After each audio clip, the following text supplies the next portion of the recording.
salut mon ami. Eh ben écoute, je vais te répondre à ta question en vidéo. Alors, pour répondre à ta question, tu montes en plomb de combien? Alors, sur la vidéo que tu as commenté, j'étais sur la pêche sur le port de Boulogne-sur-Mer. Donc, il faut dire qu'en marée basse, il n'y a quasiment pas de courant. Donc, je pars généralement sur des plombs de style missile ou style portugais. Donc là, on tourne entre, allez, 130 et je peux aller jusqu'à 150 grammes. Donc voilà. En marée basse, là-bas, t'en as largement assez. Je parle bien sur le port de Boulogne. Quand la mer commencera à monter, si je vois que le courant commence à monter un peu plus, je vais partir sur des plombs débrayables. Voilà, tout simplement. Là, on est sur un 150 grammes. Je peux monter jusqu'à 175 grammes. Il y en a largement assez. Bon. Si tu connais le plomb débrayable, tant mieux. Pour ceux qui ne connaissent pas, le plomb débrayable, ça tombe, vous tirez un coup sec, ça s'enfonce légèrement dans le sable. Et quand vous voulez remonter la ligne, voilà, débrayer. Donc ce qui permet de glisser et d'éviter d'accrocher certains obstacles qui pourraient se trouver dans le port. Des câbles, bref, les cochonneries que les gens pourraient jeter. Hein. Bref, ça évite d'accrocher.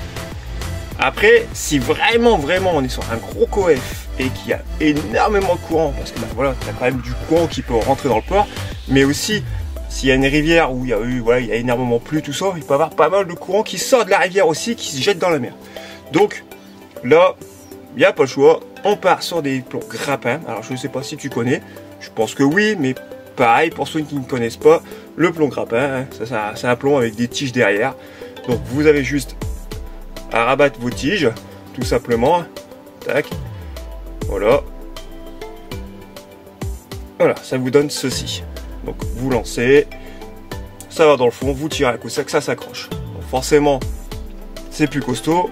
Le moment que vous le décrochez du fond, faut retirer un bon coup sec et ça se lève et ça se retire.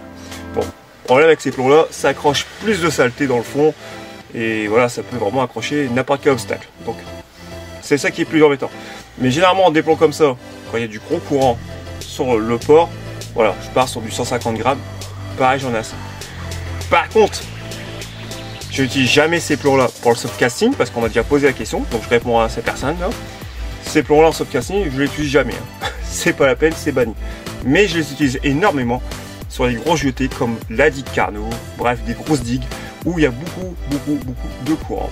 Et là, je pars sur des plombs de 180 voire 250 grammes. Vraiment, ça dépend les coefs. Donc voilà. Donc les styles de plomb que j'utilise avec les grammages que je t'ai donné, que j'utilise aussi. Voilà ami, j'espère que j'ai répondu à ta question. Si tu as d'autres questions, n'hésite pas, ça fera toujours plaisir de vous répondre. Et je vous dis à très bientôt pour de prochaines aventures.